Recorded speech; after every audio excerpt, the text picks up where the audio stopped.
Last time आपका scientific method चल रहा था, मैंने लिख रखा है, लेकिन कुछ टेक्निकल इश्यूज की वजह से हम लोगों की वीडियो कंप्लीट नहीं हो पाई थी। मैं आप लोगों का एक बार छोटा सा रिवीजन करा देता हूँ और उसके बाद हम फिर इसी वीडियो में आगे चलते हैं समझ। फर्स्ट आपको मैंने आपको बताया था कि साइंटिफिक मेथड में आपके कुछ स्टेप्स होते हैं। उसमें आपका पहला स्टेप था टू स्टडी द नेचर। आप किसके बारे में पढ़ते हैं भाई? नेचर के बारे में। आपने नेचर देखा कि भाई कैसा क्या है, और उसके बाद मैंने आपको एग्जांपल देके बता दिया। हमने किया क्या चीज़? ऑब्जर्वेशन की।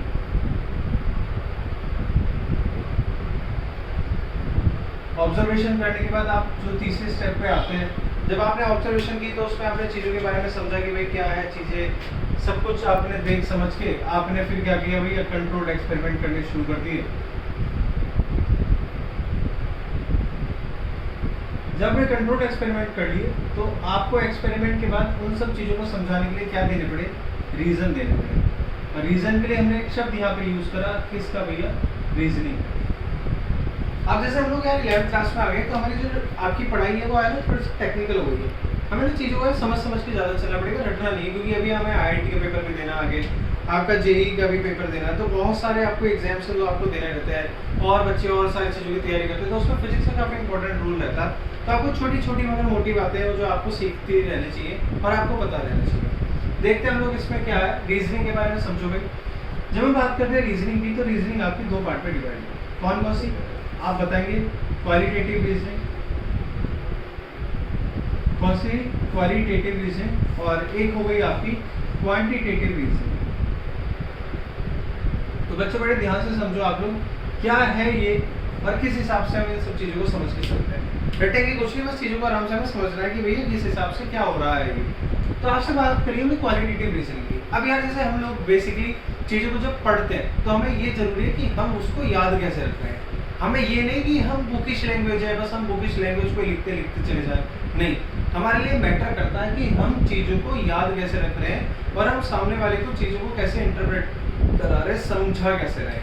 तो जब मैं बात करता हूँ क्वालिटेटिव की, तो बच्चों देखो बड़े ध्यान से सुनो। आप क्वालिटेटिव में क्या करते हैं? आप क्वालिटेटिव में मुंह से बोल के रीजन बताते हैं। क्या करते हैं आप? With the help of mouth आप क्या बताएंगे? उसका रीजन बताएंगे।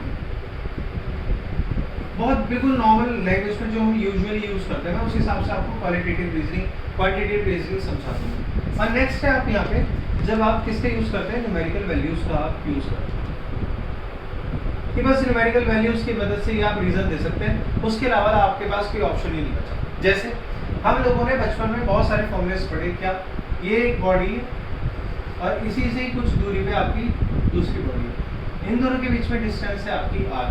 जब हम ग्रेविटेशन का लॉ पढ़ेंगे तब भी हम इसके बारे में बात करेंगे, जब हम इलेक्ट्रोस्टैटिक्स इलेक्ट्रिक एनर्जी की बात करेंगे तब भी हम इसके बारे में बात करेंगे। आप कहोगे सर क्या बात करेंगे?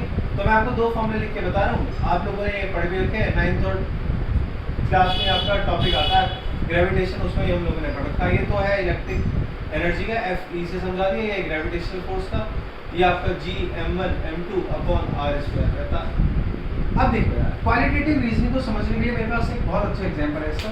आपसे बोला गया कि अगर इस रेडियस का हम क्या करते हैं? डबल करते हैं। प्यारे बच्चों क्या करते हैं? डबल करते हैं। तो देखो जैसे ही आपने इसका डबल करा तो कुछ ना कुछ फोर्स पे असर पड़ेगा, हाँ या ना?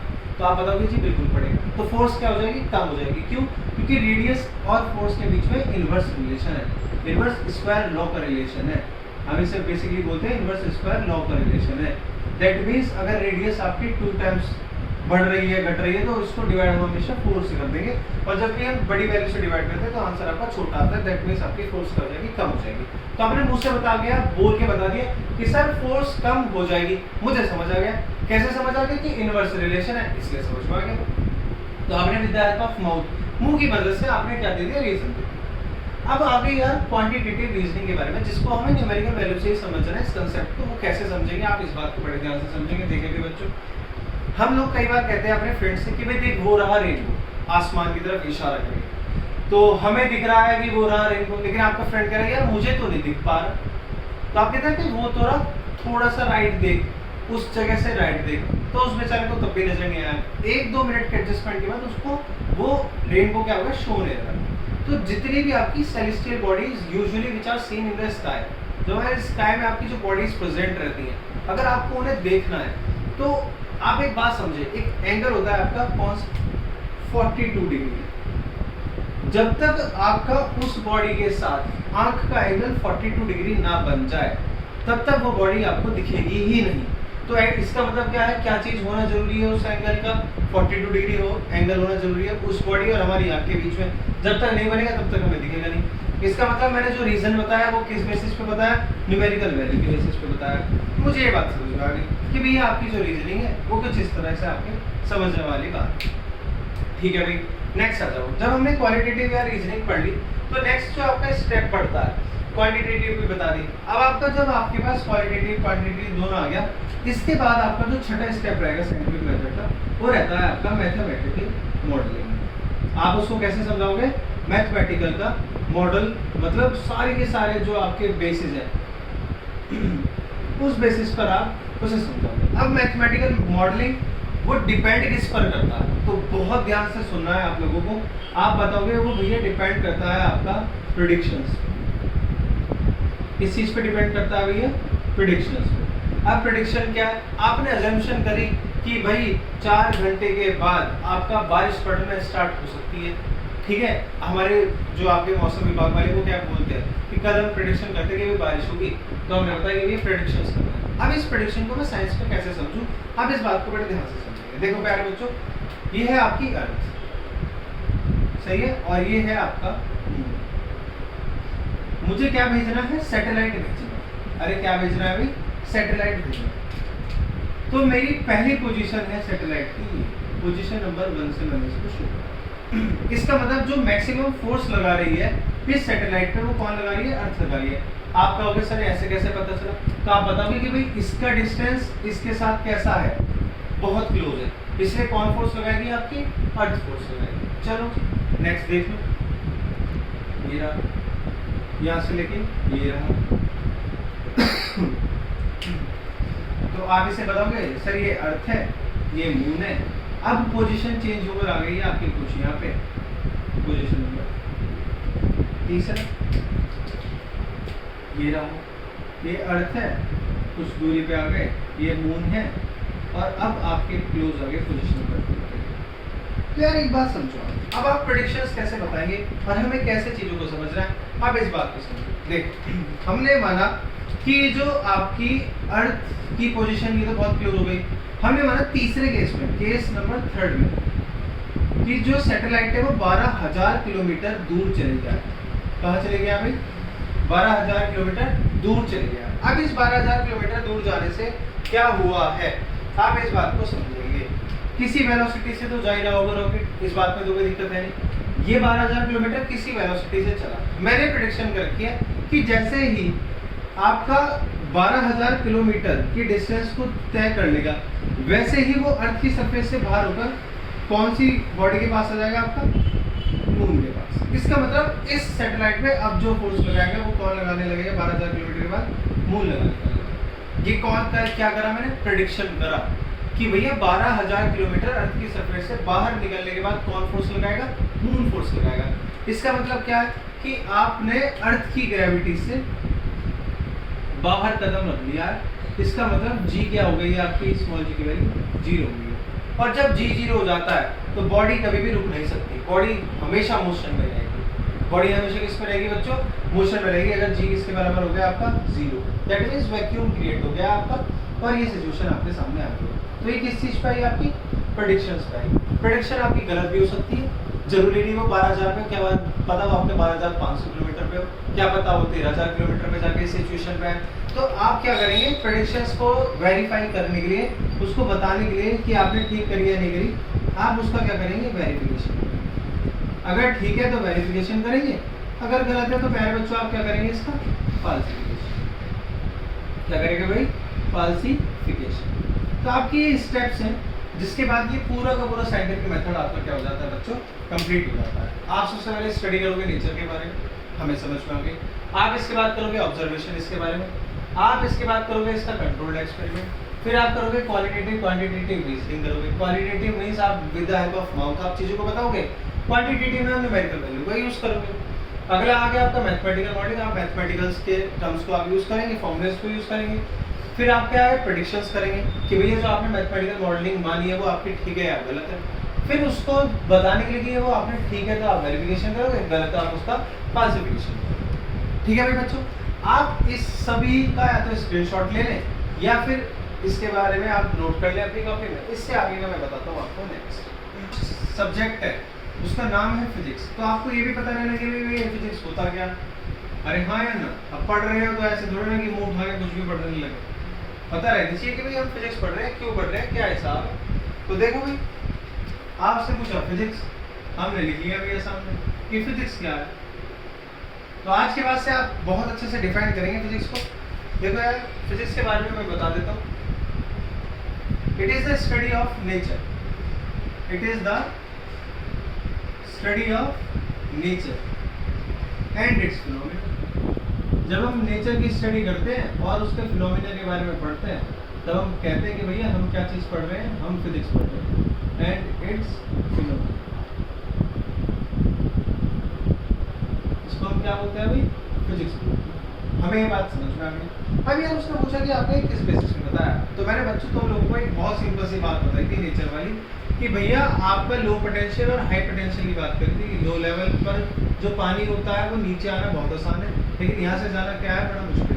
रिवर का एग्जाम्पल दिया था, मुरादनगर के बारे में पूरी की पूरी चीज़ें मैंने आप लोगों को बताई थी। कोई चीज़ मैंने यहाँ पे बताना कि स्टडी में यहाँ पे किस चीज़ के बारे में कर रहा हूँ, रिवर के बारे में। रिवर कैसा ऑब्जेक्ट है आपका, नेचर। उसके फिनोमिना, उसका फ्लो ना शो कराता है, उसके किस बारे में, फिनोमिना के बारे में। मैं क्यों रॉकेट साइंस पढ़ूँ कि भाई ये होता है, ये होता है, मुझे समझ में आ गई है ना मेरी बात सही। तो आपको स्मार्ट बनना है, हार्ड वर्क करना है, लेकिन स्मार्टली करना है। ठीक है। अब इसके बाद अगर आपसे कोई पूछे कि जो आपका ये फिजिक्स है वो डिपेंड किस चीज़ पे करता है, तो देखो यार बहुत इंपॉर्टेंट चीज़ है। इसके कुछ अपने थ्रस्ट एरियाज, एनसीईआरटी के अकॉर्डिंग इसके अपने कुछ क्या है, थ्रस्ट एरियाज है।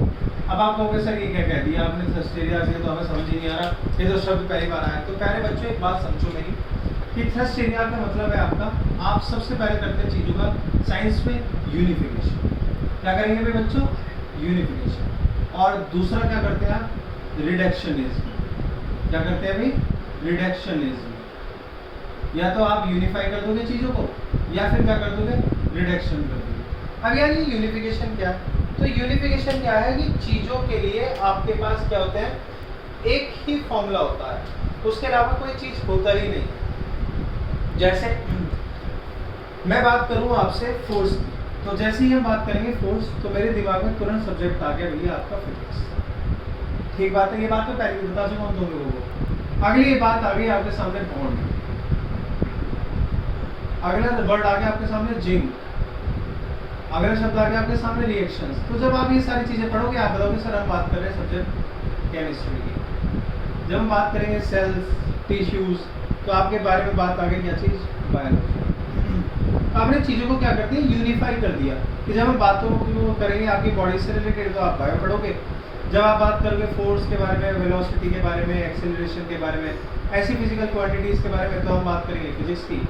जब आप केमिकल्स, रिएक्शंस, बॉन्ड्स के बारे में बात करेंगे, तो आप करेंगे केमिस्ट्री के बारे में बात। तो आपके क्या है, थ्रस्ट एरियाज है, और उसमें हमने समझ लिया कि अभी यूनिफिकेशन की चीज़ों को आप जो यूज़ करोगे, एक चीज़ उसके लिए हमने एक पर्टिकुलर चीज़ बना दी कि फिजिक्स बना दी हुई भाई, इसमें अब आपके बारे में आप ये पढ़ोगे।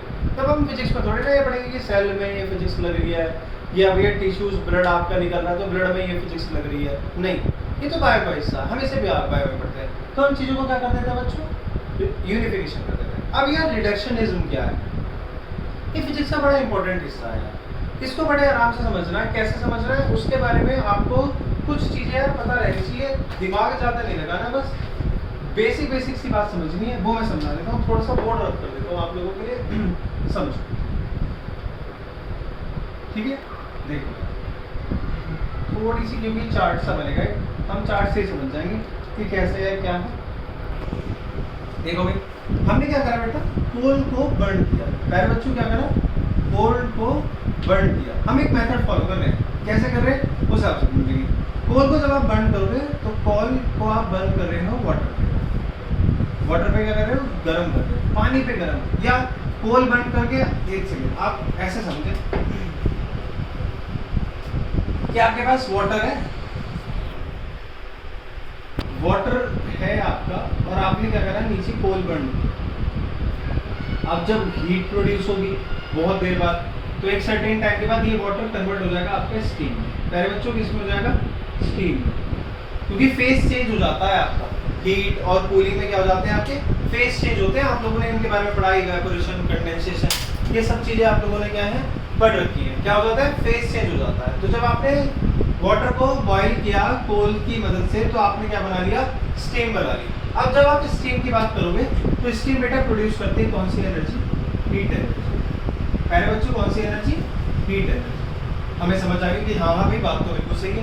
अब यार ये हीट एनर्जी क्या करेगी? तो आप बताओगे इसका एनर्जी क्या करती है? प्रेशर प्रोड्यूस करती है। अरे क्या करती है भैया? प्रेशर प्रोड्यूस करती है। अब मुझे ये बात समझ में आ गई, यहाँ भी प्रेशर कर सकती है प्रोड्यूस। अब इस प्रेशर से क्या होगा? तो आपने क्या काम करा कि इस प्रेशर का सदुपयोग करके आपने किस पर डाल दिया ये पूरा का पूरा प्रेशर? आपने डाल दिया पूरा प्रेशर टरबाइंस पे। किस पे भैया? टरबाइंस पे। अब जब टरबाइंस पे पड़ा, तो जैसे टरबाइन पे प्रेशर पड़ा, टरबाइंस घूमने लगी, टरबाइंस रोटेट करने लगी, और मुझे क्या मिल गई? मुझे यहाँ से मिल गई मैकेनिकल एनर्जी। बच्चों क्या मिल गई? Mechanical energy. तो देखो आपने क्या करा? चीजों को हटा दिया, रिडक्शनिज्म कर दिया, कितने सारे स्टेप्स कर दिए। कोल बर्न करो, फिर उससे वाटर से स्टीम बनेगी, स्टीम आपका हीट एनर्जी बनाएगी, हीट एनर्जी प्रेशर बनाएगा, प्रेशर से टरबाइन घूमेंगे, टरबाइन घूमने की वजह से आपको कौन सी एनर्जी मिलेगी? मैकेनिकल एनर्जी मिलेगी। कितने सारे आपने स्टेप्स में इसको क्या कर दिया? तोड़ दिया, घटा दिया, इसको ब्रेक कर दिया। तो रिडक्शनिज्म क्या होता है आपका? चीजों को ब्रेक कर देना।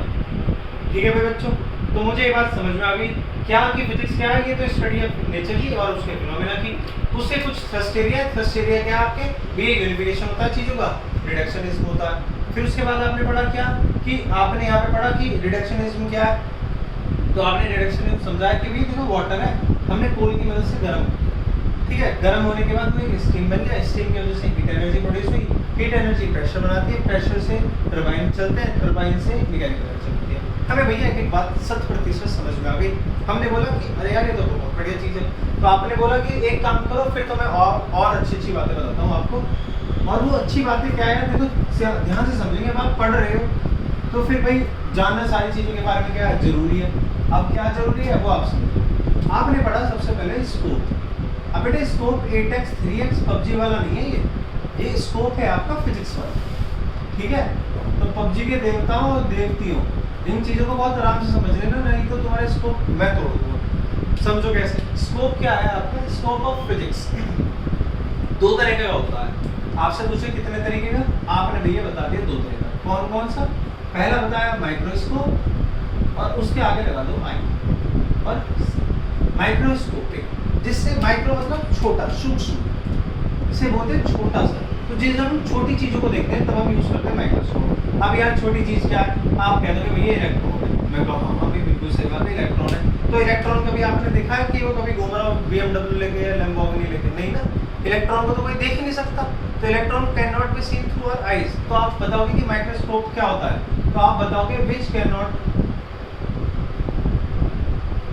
सीन थ्रू आईज, जिसको हम आंखों की नेकेड आईज ऐसे कि नॉर्मली हम नहीं देख सकते। With the help of microscope हाँ हम देख सकते हैं।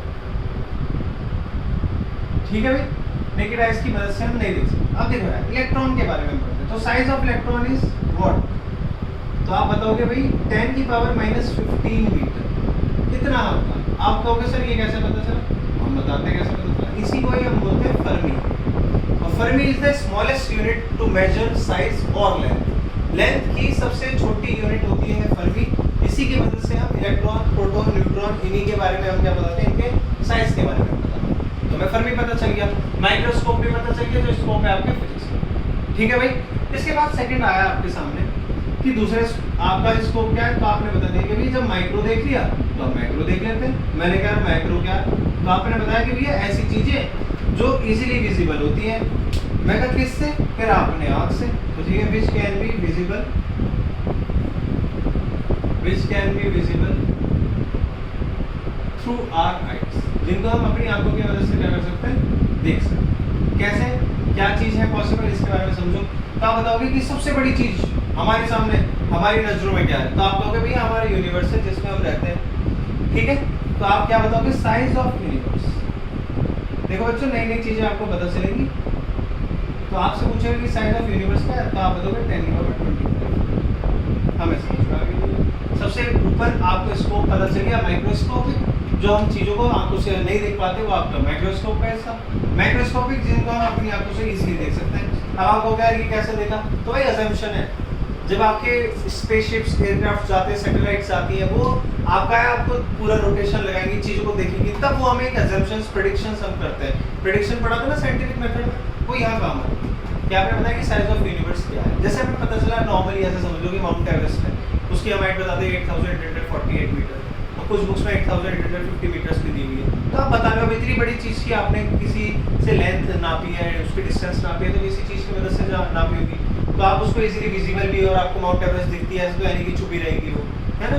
तो इनको हम क्या बोलते हैं, आपको माइक्रोस्कोपिक बोलते हैं। तो स्कोप ऑफ फिजिक्स में आपकी दो चीज़ आ गई, माइक्रोस्कोप और मैक्रोस्कोप। अगर किसी बच्चे को इस चीज़ में कोई दिक्कत है तो आप मेरे से पूछ सकते हैं, नहीं तो मैं आपको आगे बताता हूँ। नेक्स्ट बहुत प्यारा सा टॉपिक है इसका, जैसे स्कोप था आपका, नेक्स्ट आ जाएगा आपका एक्साइटमेंट ऑफ फिजिक्स।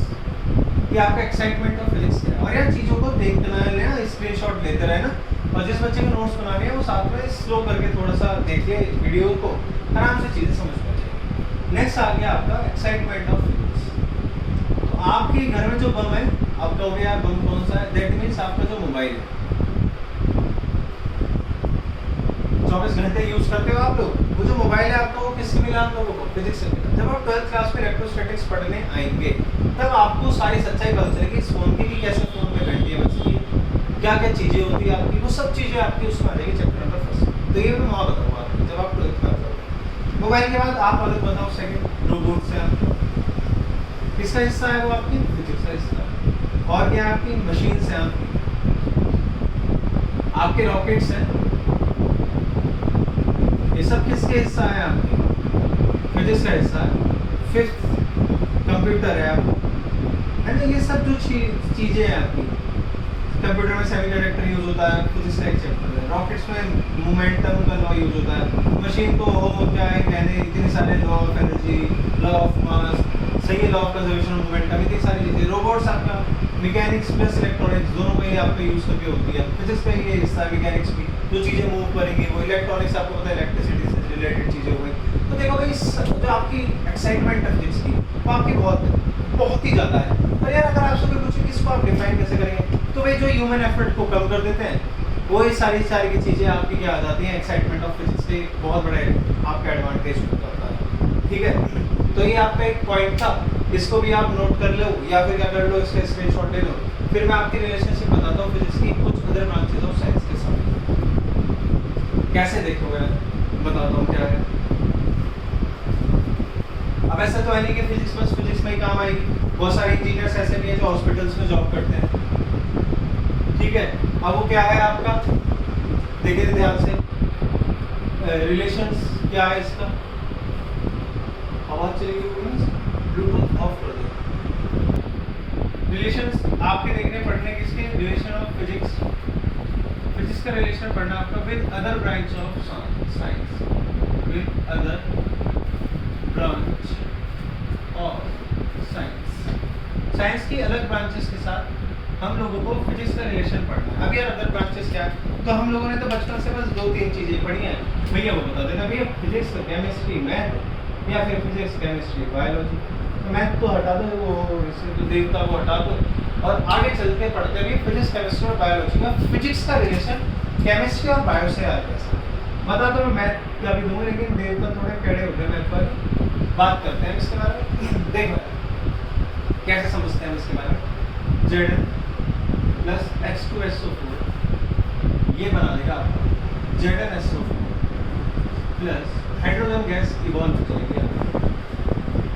मैंने रिएक्शन लिख दी, आप लोगों को चक्कर आ गए कि भैया तो अभी पढ़ा तो रहे थे फिजिक्स, आप हो गए केमिस्ट्री में। तो देखो यार, ये आपका जो रिएक्शन है ये कर रहा है यहाँ पर, और यहाँ पर आपका ZnSO4 बना है, और भाई साहब ये हाइड्रोजन गैस निकल के यहाँ पर, दैट मीन्स इसने इसकी जगह को ले लिया, डिस्प्लेस कर दिया। तो ऐसे रिएक्शंस को हम केमिस्ट्री में कहते हैं डिस्प्लेसमेंट रिएक्शन। अब मेरे कुछ चाहने वाले हैं, वो बहुत सोचते समझते हैं कि भाई ये तो लड़का केमिस्ट्री भी पढ़ाता है, फिजिक्स भी पढ़ाता है, तो सब भगवान ही देता है ना चीज़ें। तो वैसे परेशान होने की जरूरत नहीं है, पढ़ लो बस आराम से, चीज़ें समझ लो। अभी डिस्प्लेसमेंट रिएक्शन करी तो जिंक ने जबरदस्ती जगह ले लिया हाइड्रोजन की, तो आपने क्या करा, बॉन्ड को ब्रेक करा है। और जब हम बॉन्ड ब्रेक की बात करते हैं तब हम फोर्स लगाते हैं, तब हम क्या लगाते हैं, फोर्स। और फोर्स कौन से चैप्टर आपके इसका हिस्सा है सब्जेक्ट का, आपने बताया सर फिजिक्स का हिस्सा, मुझे समझ आ गया। तो रिलेशन पता चला मुझे फिजिक्स का किसके साथ, केमिस्ट्री के साथ। अरे हाँ या ना, चलो जी समझ आ गया। नेक्स्ट बात आ जाओ आप लोगों की, कौन सी वाली, बायोलॉजी। कौन सी लो जी, बायोलॉजी। भाई इस पे पढ़े लेने देने कैसे, भाई सेल्स है, आपके टिश्यूज हैं, आपकी ब्लड प्लेटलेट्स हैं, कम हो जाती है जब तुम्हें डेंगू होता है, किसी को ना हो डेंगू, ठीक है, ब्लड प्लेटलेट्स। तो इन सब चीज़ों को जब हम लैब में बैठे तो देखा होगा एक आदमी बैठा रहता है लैब में, एक छोटा सा वो मशीन से लेकर, उसे हम क्या बोलते हैं, माइक्रोस्कोप। अब भाई माइक्रोस्कोप ऐसा तो है नहीं कि होम साइंस में बना दिया। माइक्रोस्कोप को बनाने के लिए तो हमें क्या आना चाहिए, आपका फिजिक्स आना चाहिए। तो relationship of physics with other branches of science आपका ही है। अब भाई बात कर लेते हैं मैथ डेव का। तो भाई आप लोगों ने कई बार पढ़ा होगा कि V बराबर dv over dt, sorry A बराबर dv over dt, differential form, इसको बोलते हैं डिफरेंशिएशन। अरे कौन सा सिचुएशन, डिफरेंशिएशन। तो भाई देखो हमने क्या यूज कर दिया, इसका मैथ का टॉपिक हमने यहाँ यूज कर दिया, ठीक है। आप कई बार ऐसा भी करते हो कि भैया dv बराबर a dt, इंटीग्रेट भी कर दो। तो भैया इंटीग्रेशन ऐसा तो है नहीं कि जीके का पार्ट है कि आप जीके के पार्ट में आप इंटीग्रेशन पढ़ोगे, मैथ का हिस्सा। तो जो फिजिक्स है उसके बहुत सारे आपके क्या है, ब्रांचेस के साथ क्या है रिलेशन है, इनको आपको बड़े ध्यान से समझना पड़ेगा, ठीक है। ये आपका नंबर चैप्टर नंबर फर्स्ट है, जिसे यूजुअली लोग अवॉइड कर देते हैं। लेकिन मैं आप लोगों को एक बात बताता हूँ कि अभी इस चैप्टर में और 2-3 वीडियोस है जो मैं आप लोगों के लिए बनाऊंगा, और वो आपकी अलग अलग फोर्सेस की, जैसे इलेक्ट्रोमैग्नेटिक फोर्स है आपकी, ग्रेविटेशनल फोर्स है आपकी, ठीक है, वीक न्यूक्लियर फोर्स है आपकी, स्ट्रॉन्ग न्यूक्लियर फोर्स है आपकी। अभी बहुत कुछ बच रहा है यार, साइंटिस्ट के नाम है वो यार हमारे कंपटीशन में काम आते हैं। अगर कोई बच्चा एसएससी का पेपर देगा, तो आपका यूपी लेखपाल का पेपर देगा, आपके अदर कॉम्पिटिटिव एग्जाम देगा, तो वहाँ पे ये सब पूछता है।